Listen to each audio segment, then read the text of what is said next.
Queridos niños y jóvenes, ¿alguna vez han visto aquel gris en el cielo que nubla cada tormento? Que con aquellas nubes de distintas formas convierten todo dolor en herida abierta, corrompiendo aquella paz que alguna vez convivió. Pero para graficar aquel lúgubre escenario es necesario sumergirse en mi realidad.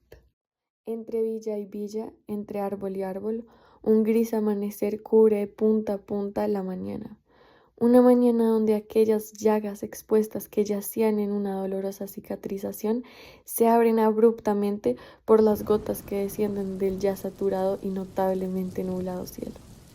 Nuestra queridísima tía Jacinta, quien retrata un sagrado lugar en el alma de la familia, nos había sido arrebatada por las circunstancias, y la tristeza que aludió su vida fue evocada nuevamente por la ya dicha mañana. Este monstruoso fenómeno arrasó con la cebada, que hasta esa tarde se tendía como un tapiz dorado sobre la tierra, reluciente bajo el sol, como si fuera promesa de algo mejor. La lluvia cayó como una lengua salvaje, deshaciendo cada tallo, aplastándola contra el suelo hasta convertirla en un montón informe de paja marchita y barro. Devastó a mi padre, que no sabía que aquella lluvia monstruosa no solo planeaba arrasar con aquellos granos amarillos. Aquella noche el cielo se había puesto pesado, como una manta grande y gris que tapaba todo el rancho. Yo dormía profundamente con el corazón quietecito, hasta que algo me hizo abrir los ojos de golpe. Era el río fuerte, que sonaba como si hubiera sufrido una evidente transformación. La llovizna fuerte y dura no cedió, y tan fuerte que era que no permitía que nadie se le acercara, obligándome a mí y a mi familia a expectarla desde el patio techado. El cielo echaba gotas grandes como monedas, que caían y hacían coronas de espuma sobre el río. Las casas chiquitas del pueblo parecían barcos a punto de zarpar, y allí parados se podía ver cómo el agua iba cambiando el color de las cosas. La tierra se volvió gris y hasta el aire parecía un pañuelo sucio que nadie quería lavar.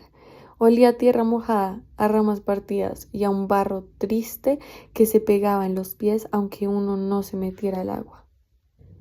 Al estas lágrimas de cielo estar agrandándose por 3 noches, triunfaron al ahogar al indefenso río, convirtiéndolo en un enemigo mortal.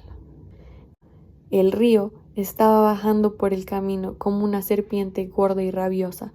Se retorcía despacito, pero venía creciendo, hinchándose hasta que ya no cupo en su camino y se desbordó por todos lados.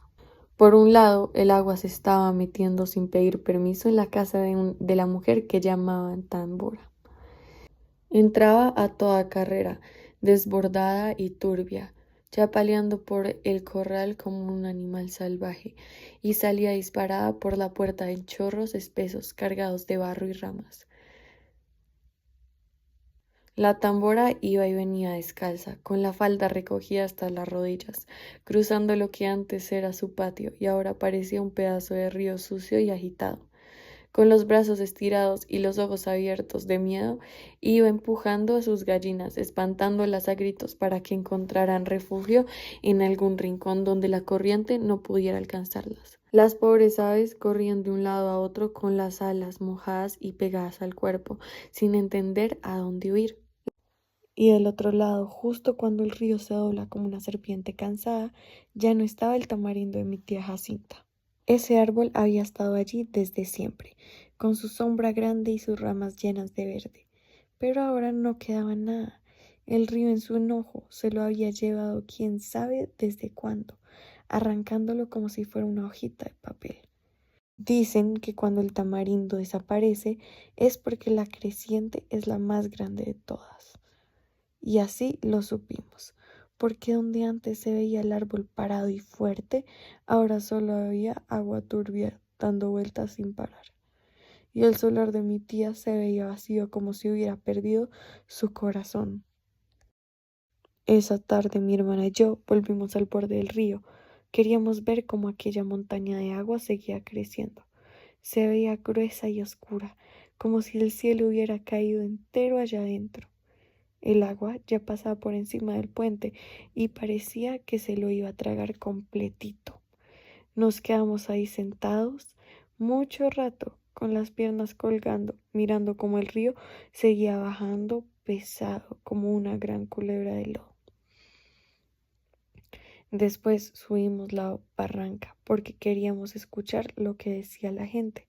Allá abajo solo se veían muchas bocas moviéndose, pero no se entendía nada. El ruido del agua se había tragado todas las palabras. Arriba había más personas, todas con la cara larga, mirando el río y diciendo cuánto daño había hecho. Fue allí donde nos contaron lo peor. El río se había llevado a la serpentina. La serpentina era la última cosa en pie entre mi hermanita Tasha y la tristeza que le deparaba este mundo. La esperanza que nadie le iba a ofrecer jamás, salvo aquella vaquita que le fue arrebatada. Mi papá se la regaló por su 12º cumpleaños. Tenía una oreja blanca y la otra colorada, y los ojos más bonitos de todas las vacas que había por aquí. La pobre serpentina, quien significaba mucho más de lo que ella misma sabía, nunca fue tan atrevida.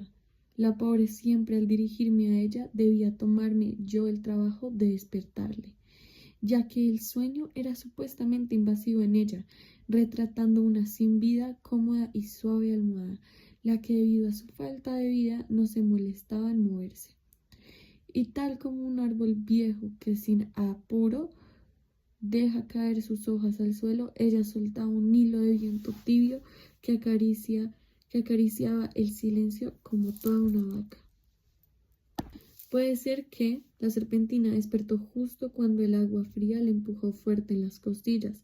Quizás abrió los ojos de golpe, como cuando uno se asusta en un mal sueño, y quiso volver corriendo a donde estaba el corral seco y calientito. Pero al darse la vuelta se encontró atrapada, enredada en aquel río negro que la jalaba como si fuera lodo vivo. El agua pesaba tanto que parecía tierra hecha río, y ella no pudo moverse más. Dicen que entonces soltó un mullido que fue como un grito grandote que solo Dios alcanzó a entender. Le pregunté a un señor, uno que se quedó parado mirando cómo el río se robaba a la serpentina, si no había visto también al becerrito que la seguía a todos lados como su sombra más chiquita.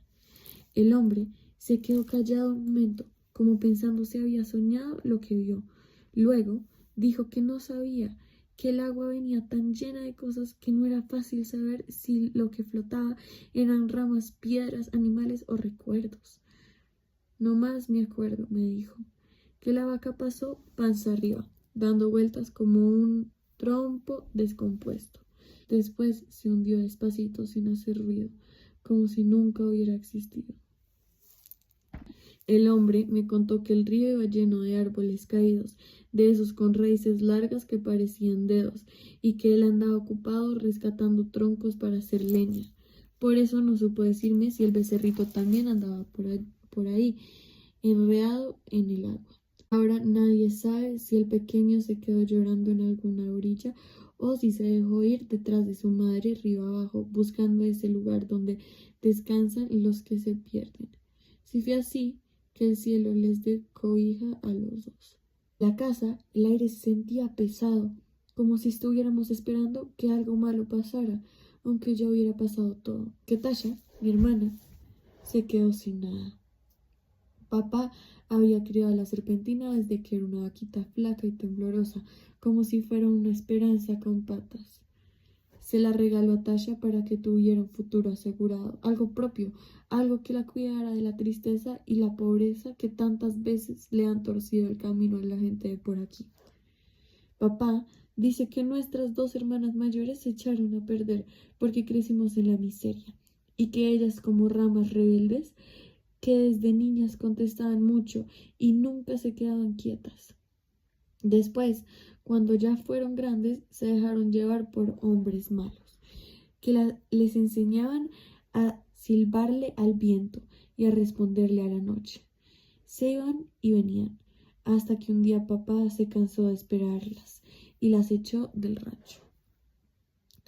Desde entonces no se sabe dónde andan, pero la gente dice que venden lo que no deberían vender, en lugares que huelen a humo y tristeza. Por eso papá tenía miedo de que Tasha siguiera el mismo camino, y por eso le regaló la vaca, como si al tener algo bueno pudiera ella también ser buena. Pero ahora que el río se llevó a la serpentina, parece que también se llevó esa esperanza, y quedó el miedo flotando en la casa, como el olor del río después de la tormenta.